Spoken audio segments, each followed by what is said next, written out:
a while ago, I said I didn't like. And I dropped it after like 5 or so episodes. It just wasn't hitting for me.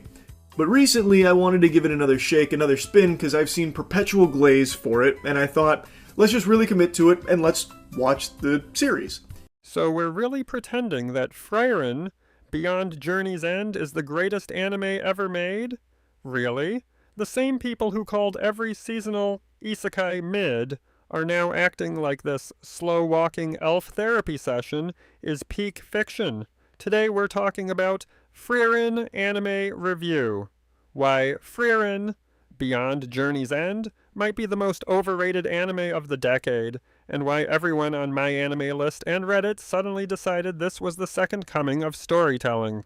Buckle up, because this might hurt some feelings. Into it.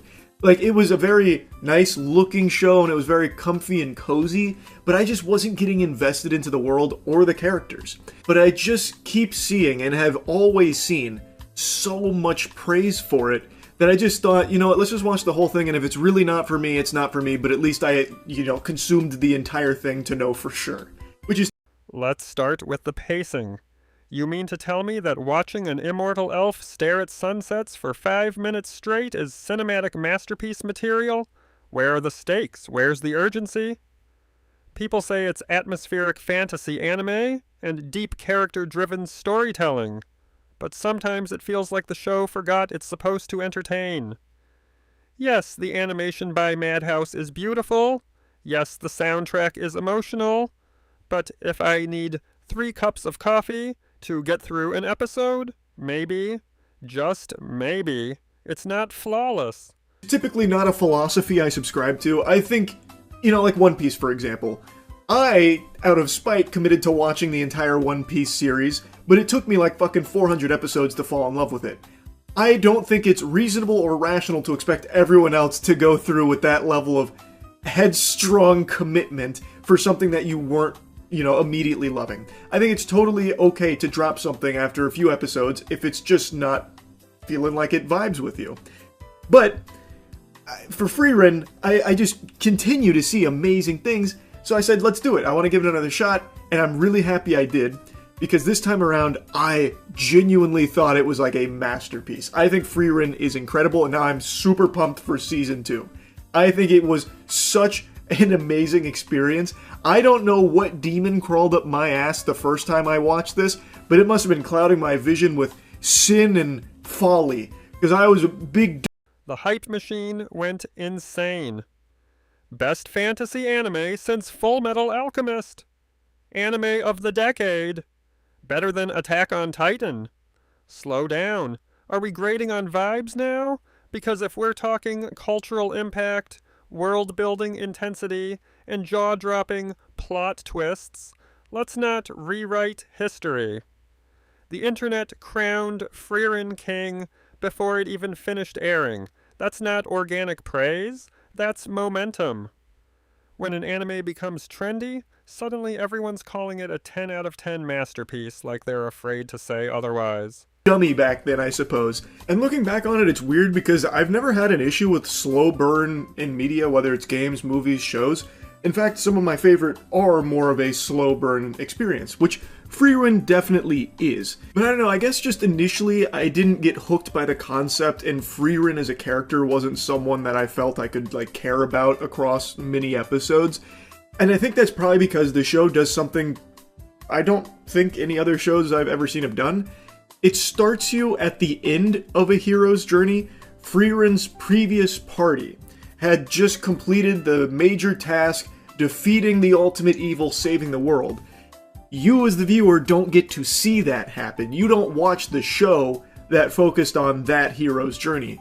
You are watching the show of what happens next through the eyes of Frieren, who is an immortal being. She is an elf, so the 10 years they spent on that journey... Now, here's the part the ragebait crowd won't admit. Frieren works because it dares to be different. Instead of focusing on the hero's journey, it explores what happens after the hero dies. It's about grief, time, regret, and emotional maturity. That quiet storytelling, that's intentional. The slow pacing, that's the point. The fights, when they happen, are clean, strategic, and beautifully animated. Frieren isn't trying to be loud. It's trying to be lasting, and honestly, that's kind of bold. Saving the world, that's not even a blip on the radar of her overall lifespan.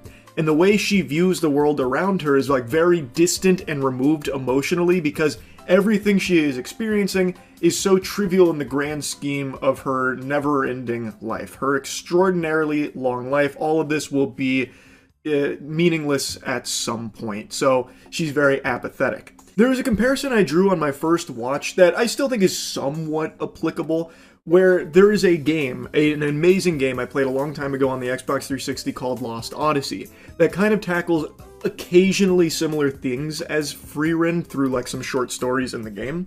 And I don't know, I think maybe I just got the wrong impression for what the show was really about and where the show was going. Because I didn't give it enough of a chance. But I'm just so happy I went back to watch Frieren, because this show really is special.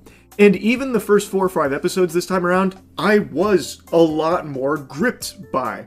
And the show does, like, really gather a lot of steam after you get through, like, the initial building blocks and the foundation that it lays. My initial impressions of Frieren was that she was just going to be, like, kind of a generic stoic character and immortal where, like, everyone she could ever care about will die, so what's the point in caring? Which is something I've seen in other shows where they have, like, a character that feels kind of like a robot, like an emotionless husk. And I thought that's what they were setting Frieren up to be, where eventually they'd start to like crack that shell slowly but surely. She is immortal, time is very different to her, but she has emotions, she has tons of emotions, and she conveys them in her own way, and she subtly changes as well in her own way as a result of all of her experiences and everyone that she meets, and she starts to have regrets, and she starts to care to learn about these people that she has a party with. So it's a very cool growth to see across the season, and I just think the show is beautifully done. It has action too. It's not like just dialogue and doing chores. Granted, a lot of it is them making stops in their journey to do certain things, but the stops are also a really valuable experience too, and they're not like boring or anything. I actually think some of the stops are the most memorable parts of the show, with what you get to learn and what comes from their experiences at these stops, where she's like collecting grimoires and whatever as payment. It's just unlike anything I'd seen before, and I think my initial impressions were that it was going to be like kind of boring, maybe even slice of lifey, so I just maybe didn't tune out and connect with the themes. But going back this time around, man, it fucking hits. Time has always been like a very grand, scary concept to me. In fact, 2 of my tattoos are time-oriented pieces, as corny as that sounds. It's just So is Frieren. Beyond Journey's End overrated, or is it actually one of the best fantasy anime of 2023 and 2024? Is it a masterpiece of emotional storytelling, or just beautifully animated boredom? Drop your hot takes in the comments, because I know this one's going to start a war.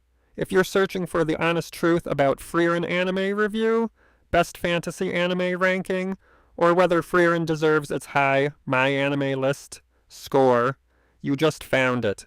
Like, subscribe, and let's keep the anime debates toxic respectfully.